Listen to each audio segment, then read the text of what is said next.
دا وریجې او دا پولاونه او دا کوټ او قسمه قسم مشروبات لکه په ډیران باندې چې پلاستیک ور واچوي دمې جراح کاږي څومره تیز بوی کوي داسې رنګې دا خو دا روح دی دا بدن یې صفا ساتلی داسې تازه دی دا چې ته نه چې دا دننه بیا ټول ډیران دی هغه ټول خوراکونه هېڅ د هغې هغه خپل بدبوی هغه شروع کړي او داسې حالت کې بالکل هغه ښکاره کېدو چې دا مخې اوار شوي پوزې بغیر هېڅ پته پرې نه لګېدله او اوبه ترې بالکل روانې وې وینې زوې روانې وې داسې د انسان بېدا حالت دی نو عمر بن عبدالعزیز ویلې که ته دا قبر وینې نو ته به پکې وینې چې دا بالکل د چینجو کور دی او دغه رنګې وینې زوې پکې دي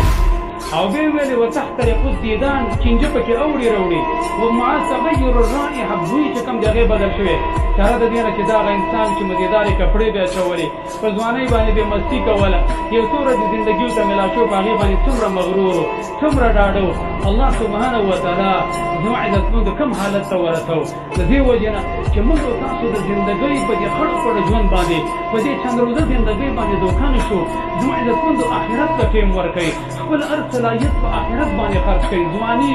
د دې دنیا نه موږ څه جوړ کړ څومره چې کوم د خپلې ځوانۍ پکې پناه کړې دا ویښته هم پکې سپین کړ او زموږ نه مخکې مشران زموږ عزتمنده په دې دوکانونو کې وو موږ او تاسو خپلو پلرونو نیکونو مشرانو ته وګورو د دې مارکېټ مالک چې کوم دی 10 کاله مخکې بل څوک و اوس بل څوک دی راتلونکي